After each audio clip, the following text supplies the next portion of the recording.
I made my own sweetened condensed milk this week, and I have some leftover that I'm about to vacuum seal and store in the refrigerator.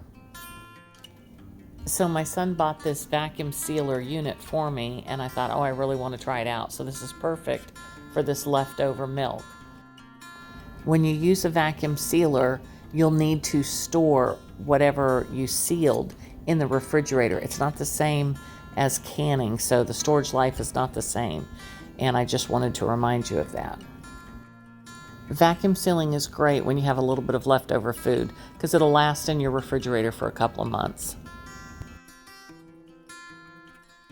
I've attached the vacuum sealer to the top of the can, and you can see from this that the lid has a little divot in it, and it shows you that it's sealed. This next jar is for the leftover milk. The jar and lid have been sterilized, and I'm just wiping down the top with some vinegar, white distilled vinegar. I'm going to put the lid on it, and we're going to go ahead and seal it. I'm going to show you the mistake that I made and the right way to do it.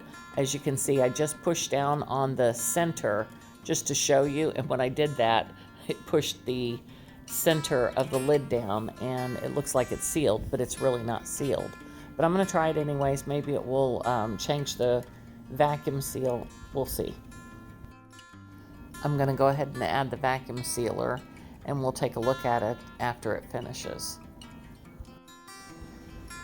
Well, the seal in the center is bubbled up, so it's obviously not sealed. So I'm going to try it again and see what happens. Okay, I'm going to go ahead and put the vacuum sealer back on it, and we'll see if that seals it after this. All right, you can see on the top of the lid there's a little divot, and it's sealed. Here's a picture of the vacuum sealer kit you can get on Amazon, and also my 3-ingredient recipe for the sweetened condensed milk. Thanks for watching Hobie Farms.